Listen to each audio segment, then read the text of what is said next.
The Sisters Repentia. The Adepta Sororitas, also known as the Sisters of Battle, is built on the belief that faith must be earned through sacrifice. If a warrior sister commits a major sin, like breaking the code or doubting her beliefs, normal punishments will not cut it. Because they are the ultimate holy warriors of the Imperium, they are held to a high standard, and fixing their mistakes requires a terrifying price.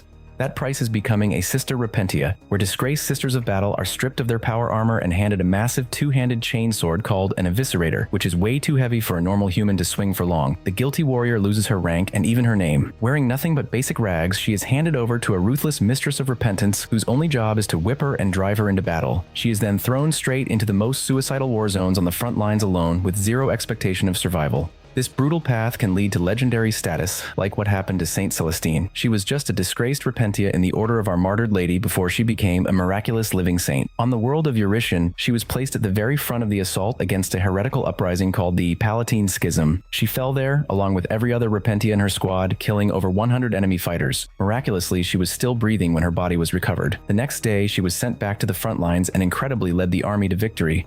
No one knows why Celestine became a Repentia in the first place because the Imperium has completely erased that information from history. Whatever her sin was, the God Emperor clearly considered the debt paid. The most disturbing part is that these women don't even want to survive. To a Repentia, the punishment is dying in the Emperor's service, and the death itself counts as redemption. Imagine being handed giant chain swords you can barely lift, and wrapped in cloth thin enough to feel every cold gust of air. You already know exactly what this is, and you already know there is only one way it all ends.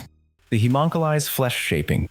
Dark Eldar Haemonculi are mad alien scientists who keep prisoners alive and awake for hundreds of years while completely altering their bodies. They do not just torture people, they repurpose victims into living objects like chairs or wall decorations. In Kamara, their massive city hidden inside a secret dimension called the Webway, these monsters have spent millions of years mastering this twisted craft. To them, reshaping a living person into a talking piece of furniture is a high art form. In the rich neighborhoods of the city, the constant screaming of these victims is treated like pleasant background music.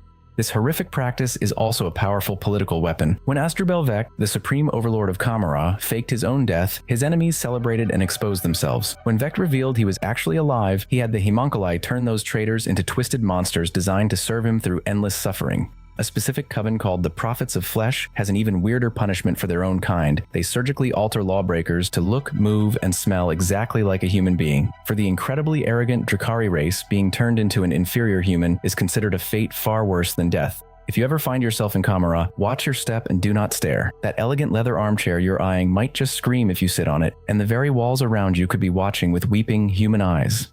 The Ork Drop. Ork war bosses have a favorite way to execute enemies and screw-ups. They hang them over deep pits filled with starving alien monsters called squigs that are basically nothing but teeth and an appetite. While the victim clings to a rope for dear life, the orcs place bets on exactly how many minutes the person can hold on before falling. The crowd decides the winning bet, and the squigs handle the cleanup by eating every last bone. Orc society completely lacks courts, laws, or judges. The biggest, baddest warboss fills all three roles. To an orc, justice is just whatever keeps a massive crowd entertained for the longest amount of time, and a slow, agonizing death is way funnier to them than a quick execution. Turning a killing into a giant sporting event helps a warboss stay popular. An orc leader who throws a great party gets a level of loyalty that brute force alone could never buy. This twisted game is practiced across thousands of different orc warbands and planets. Imperial scientists study orc battle songs and have found mentions of the squig pit everywhere. It is a core piece of orc culture that has existed for nearly 60 million years. No individual orc actually invented it. It is just an ancient instinct they have always followed without anyone ever trying to find a faster way to kill people. Surprisingly, if a prisoner manages to hang on for an impressively long time, they earn a weird form of orc respect. It will not save their life, but it might make the warboss actually memorize their name. Picture yourself dangling from a fraying rope over a pit of clicking teeth and drool, your arm muscles burning and failing, while the green, cheering crowd is exchanging bets over your head. The Tau re-education. The Tau Empire quietly wipes away the personalities of anyone who refuses to accept their philosophy, which they call the Greater Good. This brainwashing program is run by a shadowy group called the Edification Corps. On the outside, the Tau offer conquered planets better food, advanced technology, fairer jobs, and none of the casual cruelty you find in the Imperium. Many humans who end up under Tau control choose to stay and love their new lives. When the Tau promise that life is better under the Greater Good, they are telling the truth.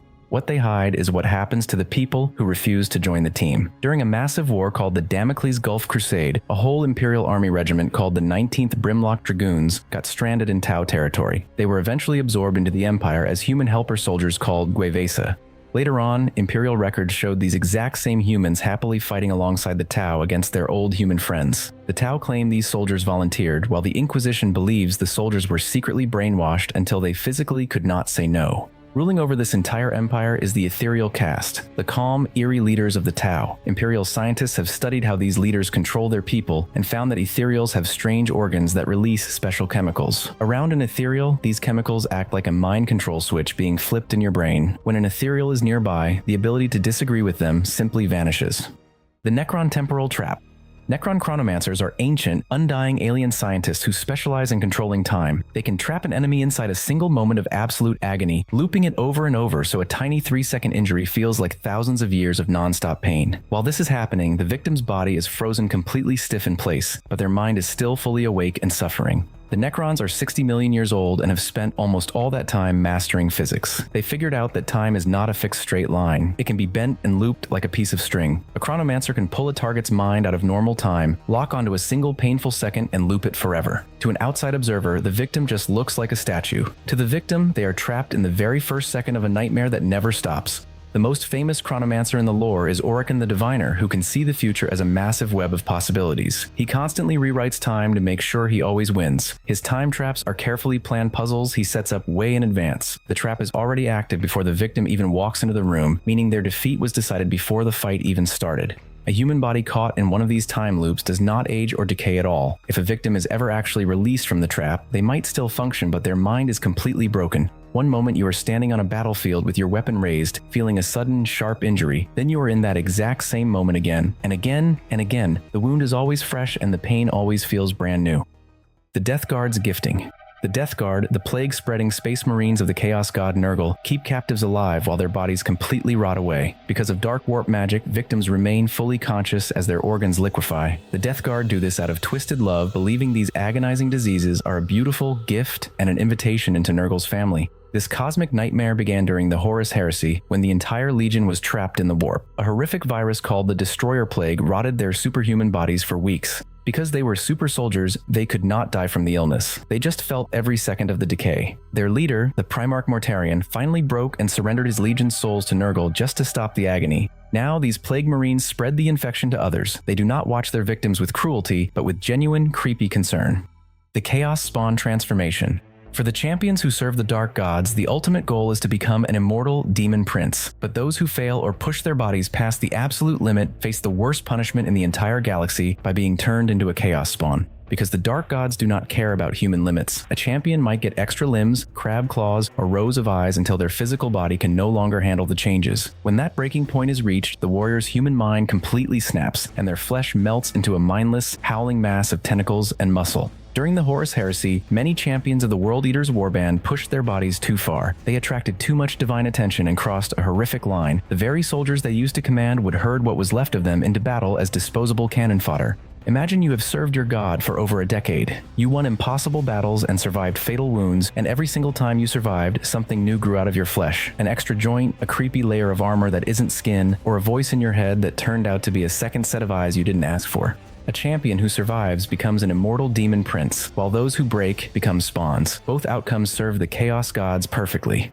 The Arco-Flagellation. The Imperium of Man does not simply execute heretics who speak out against the Church, but instead surgically converts them into mindless weapons and unleashes them against the very people they once inspired. The entire process is handed over to the Imperium's tech priest engineers, who begin by cutting off both of the prisoners' arms and replacing them with implanted weapons like industrial shears, heavy pneumatic hammers, or glowing whip-like electroflails. Next, a cluster of chemical injectors is drilled directly into the victim's spine and connected to a chemical backpack, while a heavy metal helmet called a pacifier is bolted onto their skull. This helmet is wired directly into their brain, constantly flooding what remains of their mind with looping religious hymns and loud psychic static.